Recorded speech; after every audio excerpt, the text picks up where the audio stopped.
জাতীয় কৃষক দিবস পালন উপস্থিত সুন্দরবন উন্নয়ন মন্ত্রী। দক্ষিণ 24 পরগনা জেলার গঙ্গাসাগরে কন্যাশ্রী মাঠে আজ জাতীয় কৃষক দিবস পালিত হলো, যারা উদ্বোধন করবেন সুন্দরবন উন্নয়ন মন্ত্রী বঙ্কিমচন্দ্র হাজরা। নন্দকুমারপুর সবুজ সংঘের ও SDFC এর ব্যবস্থাপনায় স্বনির্ভর গোষ্ঠীর মহিলাদের আরও স্বনির্ভর করার জন্য এই উদ্যোগ নেওয়া হয়। এখানে মূলত স্বনির্ভর গোষ্ঠী মহিলাদেরকে বিভিন্ন প্রশিক্ষণ সহ একাধিক প্রশিক্ষণ দেয়া হবে, যাতে স্বনির্ভর গোষ্ঠীর মহিলারা এলাকার মহিলাদেরকে আরও স্বনির্ভর করতে পারে ও তাদের হাত দিয়ে বিভিন্ন ধরনের সবজি চাষ করা হবে। সেই সবজি চাষ করে মহিলারা স্বাবলম্বী হবে বিক্রয়ের মাধ্যমে।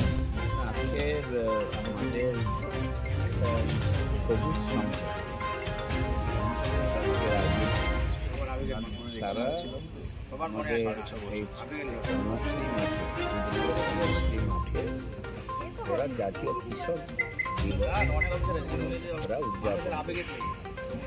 এই উদযাপন অনুষ্ঠানে আমি উপস্থিত ছিলাম। এই সবুজ সংঘ কৃষক দিবস পালন করার মূল উদ্দেশ্য,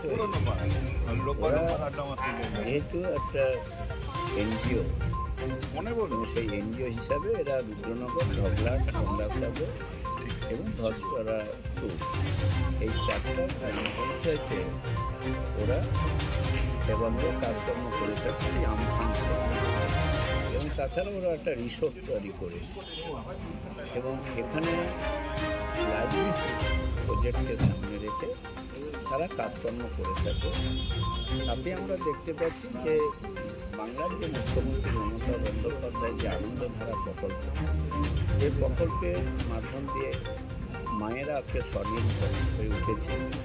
সেক্ষেত্রে এরাও সেই স্বনির্ভর গোষ্ঠীর মায়েদেরকে সঙ্গে নিয়ে ওরা কিন্তু কাজকর্ম করে থাকে। আজকে তারা এই 5টি গ্রাম পঞ্চায়েতে, যেহেতু ওরা দীর্ঘদিন কৃষি সংক্রান্ত, ওরা স্কুলে ছোটো ছোটো শিশুদের স্বাস্থ্য পরিষেবা, পরীক্ষা নিরীক্ষা, যাতে তাদের টয়লেটের অসুবিধে হলে টয়লেট করে দেওয়া, 2,00,000 2,50,000 টাকা খরচ করে তারা টয়লেট করে দিচ্ছে।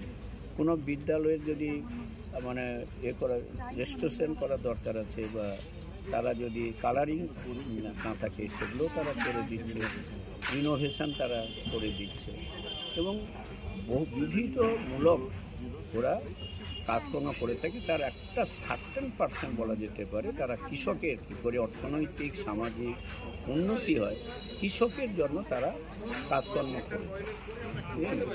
ওরা হচ্ছে আমাদের ইন্ডিয়ান ন্যাশনাল ব্যাংক, ওই ব্যাংকের সহায়তায় আমাদের সুন্দরবনের বিভিন্ন এলাকা, যেহেতু সুন্দরবন একটা আপনারা জানেন যে বায়োডাইভার্সিটি এবং জীব বৈচিত্র্যময় এই সুন্দরবনের কৃষকদের তাদের যে মানে বেঁচে থাকার যে অধিকার, তাদের তো সেরকম কোনো ইন্ডাস্ট্রিয়াল সুন্দরবনে গড়ে ওঠে।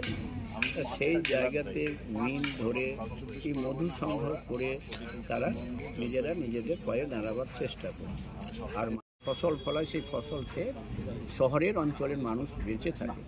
সেই কৃষকদের মধ্যে সচেতনতা বৃদ্ধি করার জন্য আজকের এই দিনটা তারা পালন করছে।